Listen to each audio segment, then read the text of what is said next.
4 now. I forget how many days I've been at this nonsensical project. So I attached the veneer to the outside here. I did my holes, and because I screwed my first cut up on the top, I just finished the top. Now the top is definitely it was definitely a challenge. It required a good bit of hand fitting, but I got a pretty decent joint. I got as good of a joint as I'm going to get out of this. I think there's going to be a little wood filler involved here, just to make sure that my joints are nice and tight. So the top fits on just like that. Now I did leave the bottom open, so the bottom of the piece here is actually still removable for the time being. Eventually, I think what I'm going to do, I'm going to fasten the bottom permanently, but for the time being I'm leaving it open because what I had to do, because the box itself isn't perfect, my glue ups aren't perfect, I ended up having to shim the veneer here in a couple places. The other thing I had to do was I had to shave back some of this so I could get a nice tight joint along the top edge here. Show up. I got a pretty decent joint here. Now you have to remember, or keep into consideration, that this is completely unfinished in any way, shape, or form. So there's going to be a good bit of sanding. I can put a little bit of plastic wood in here if I have to, or I could just mix up some sawdust with some glue. I don't have any regular Tight Bond, and I'm out of my stainable Elmer's glue, which means I gotta go grab some. The Tight Bond 3, which is what I use, is actually waterproof, and it doesn't like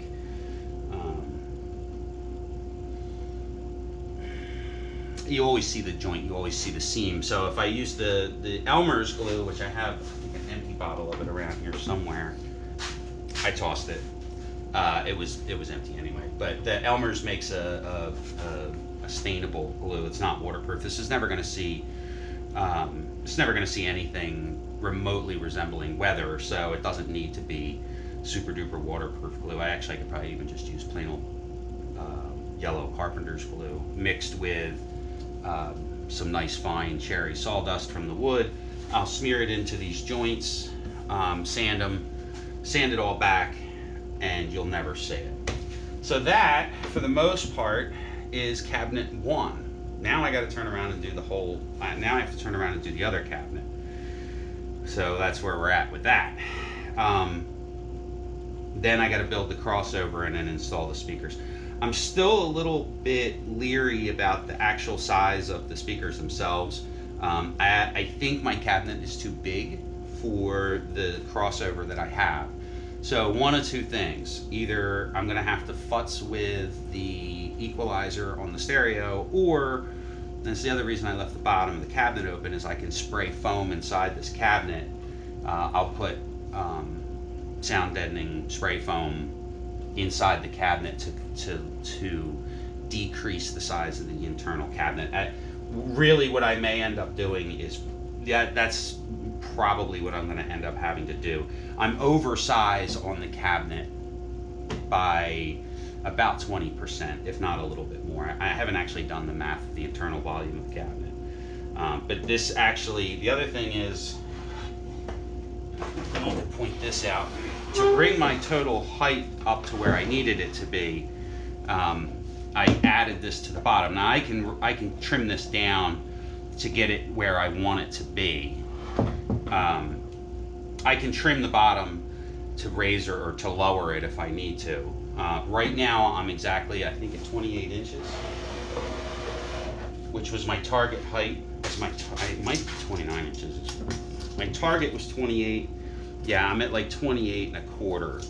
But I can trim the bottom. I can trim the bottom and lower them down if I want to.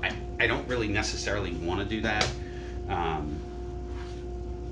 don't want to do that, but if I have to, I can. It's not the end of the world to just slap a straight edge on these things, take my little circular saw and around the bottom, and then I could lower them down a little bit. Okay, here we are again, day later. I had shit to do yesterday, so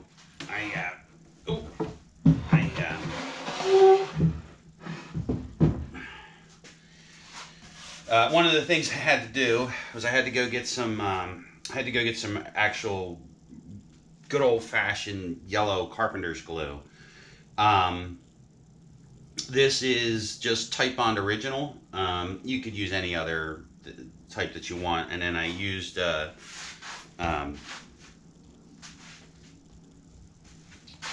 sawdust. Might not be a fart. I used some sawdust that I have laying around. Actually, I made this with the actual cherry that I'm using here, and made some wood filler to fill in some of these joints. I think I'm going to have to do it again, but I won't do it until after I do my first initial sanding. So this cabinet, externally for the time being, is done until I sand it out and get the finish, and get ready to start finishing it. But before I do all that, I have to finish the other cabinet. So, just as with anything, the second one went a little bit smoother than the first one. So, this cabinet went together a heck of a lot quicker, easier, and better than the other one. The other thing that I did with this cabinet was, I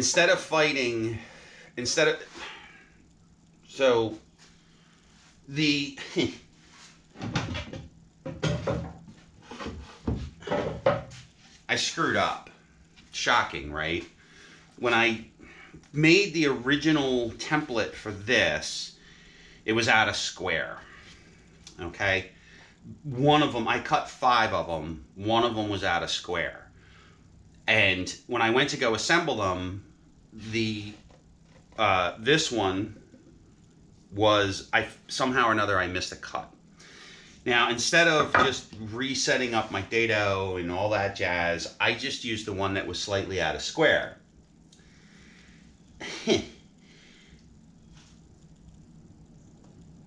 Yeah, I kind of screwed myself a little bit. By using the one that was slightly out of square, I ended up having to actually physically move the top here.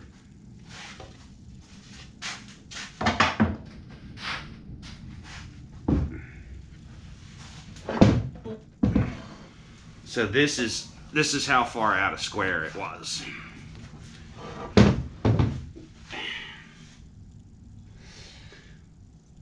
I know that looks like a lot. It looks like 1/4 of an inch. Well, the truth of the matter is that it was only maybe a 1/16 of an inch out of square, not even, on one of these 4 or 5 sides. 1, 2, 3, 4, 5. Yeah, 5 sides. One of them was like a 1/16 of an inch out of square. Well, that exponentially made everything else that much further out of square. Instead of taking the time to correct the issue, I just said the hell with it, and I put the whole thing together anyway. Well, as with anything else,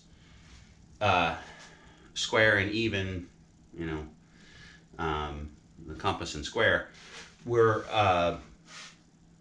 it just exponentially got worse.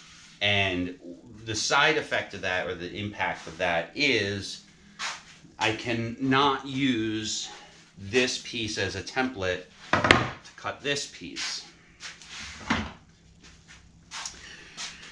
And you can see here, so this was originally, this was a screw up.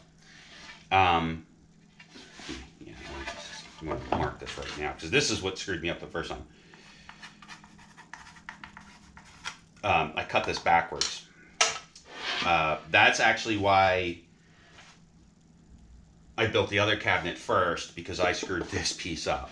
I only have one piece of this high figure high figured cherry left, which I want to use for the tops. Everything else is relatively plain straight grain cherry, which matches the trim.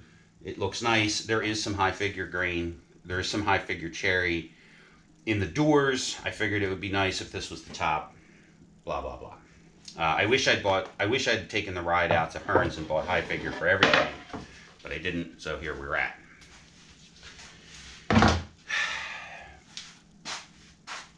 I can use my digital angle finder here, right, to get the correct angle, but I got two angles going. So what I did was I just flopped this thing up on top of here and marked it for the angle that needs to be cut. So the other it's not crazy. The other thing I have to do here is I got two angles I have to cut. I have to cut a 45. So this nests down on top of the box, so there's no edge grain seam. The whole point of the way I built these is I didn't want to see any edge grain, or I didn't want to see any end grain. I don't want to see any edge grain. I wanted to make it look like it's all one piece of wood, which is pretty much the way it worked out. The other nice thing with doing it the way I did this one is my joints are way tighter this time around. I wish I had given it that much forethought. I fought with the other one forever trying to get the joints to be tight, and it was because I was relying on the tops and the bottoms to be the top and the bottom being correct, when the reality of it is there is plenty of meat on this for adjustment of the panels, because this is all glued together.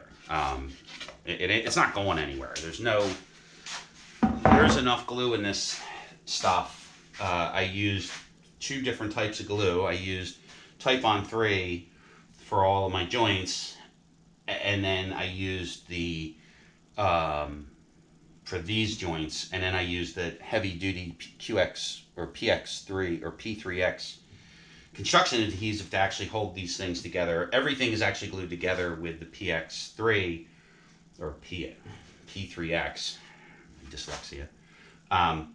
It's not going anywhere. That stuff, once that stuff cures, you're not breaking that bond without abusing it to a point that is just obscene. I mean, it's just, you're not breaking that stuff. And that stuff is flexible, right? So this is a speaker.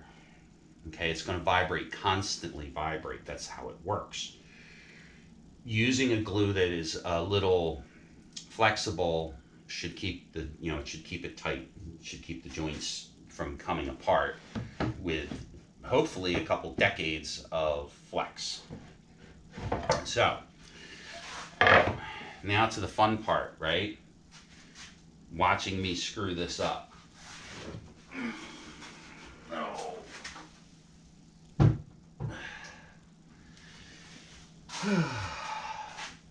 The other thing I had to do was change out my blades. I usually buy really nice, expensive Freud/Diablo blades. Well, I'm using an Avanti. Why am I using an Avanti? Well, all my good blades were pitched up so bad that I couldn't really use them. So when I set my saw at 45 degrees, I actually checked. One of the other parts of this project was I checked my.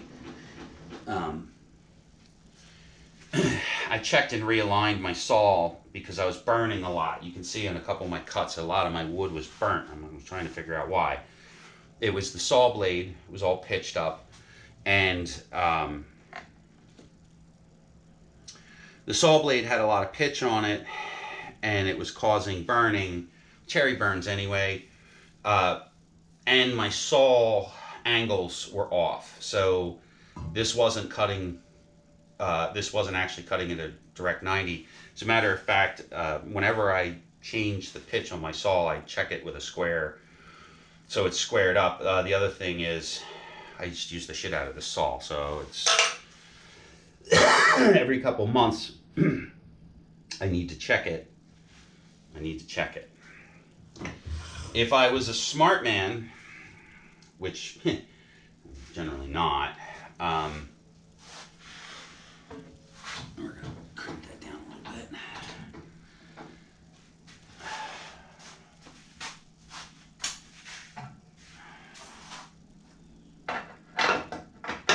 I'd make a jig for this. I didn't make a jig.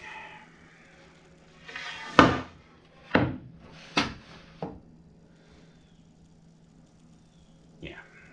It's another thing when you're cutting these, making these cuts, you have to make sure that you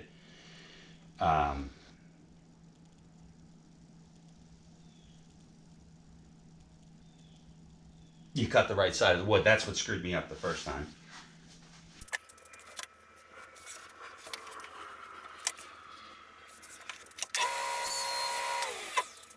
Okay, so that's a test cut to make sure that when I line this up to this, I'm getting the cut that I want, which I can tell right away. Actually, it looks like I'm not.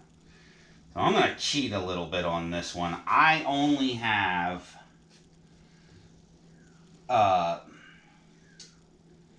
so much material that I can work with here. I have a terrible time with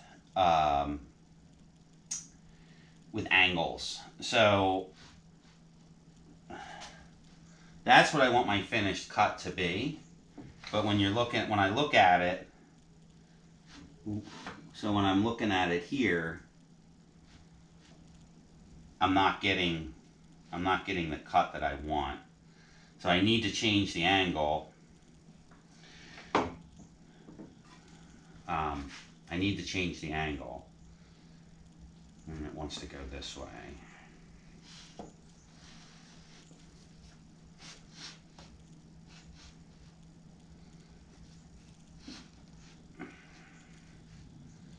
If I was daring, what I would do is run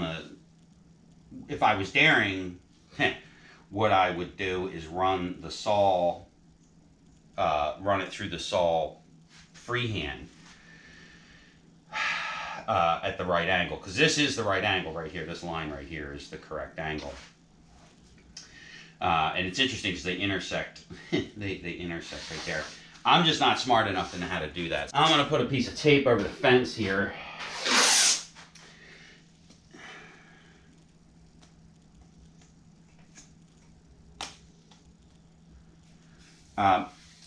I don't like using a miter gauge for stuff like this, and I don't have a whole lot of choice. I need a longer tape. My table needs to be longer to use a proper miter gauge. And I'm not doing that. The other thing is I could flip it. You know, that actually is not a bad idea. I might flip it over and cut these two first.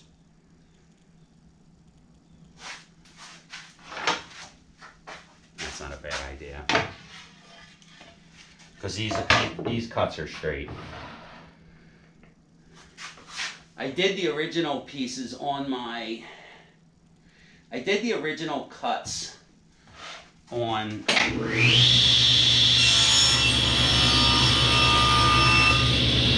my compound miter saw.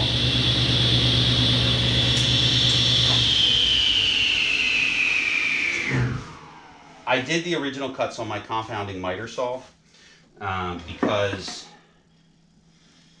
I could get a better cut that way. I like that saw a little bit better for this type of work.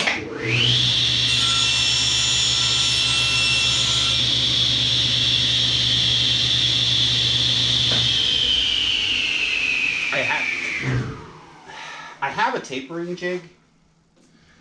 I don't use it a whole lot because it's sketchy. I'm not a fan of it. It doesn't mean it doesn't work. But I don't really need a tapering jig. right now.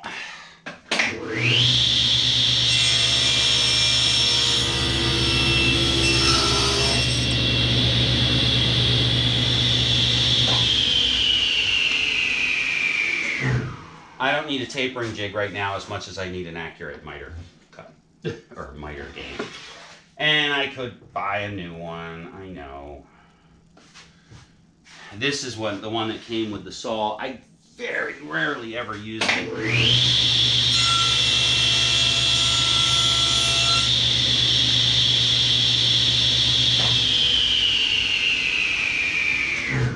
Like never.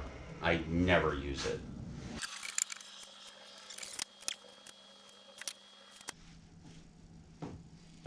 I'm not crazy about any of this. I'm actually going to shut the camera off because it's going to take me a minute to figure out how I did it the last time so that it wasn't so fucking sketchy. I actually think the last time I just ran it through the fucking saw without a guide on it at all.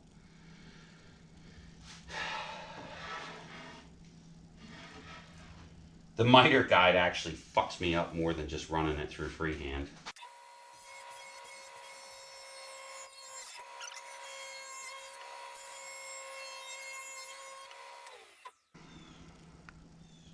Well, that was sketchy as hell, right?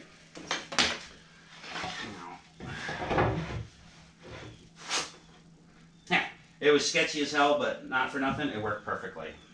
I can shim it a little bit. I can take it down with a planer. It looks like that's what I'm going to have to do. But it worked exactly how I intended it to. I have to clean that edge up. I'm going to clean this edge up with a planer. Actually, now I can just set the miter gauge exactly how I want it.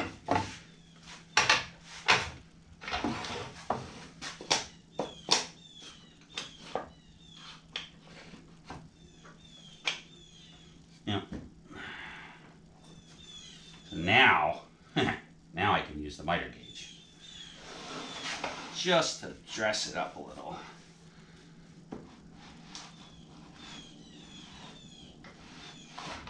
That's the angle I want right there.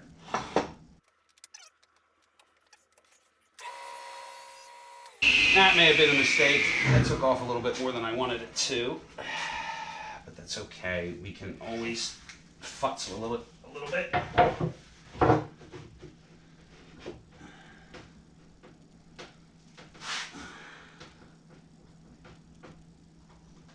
No, I think we're good.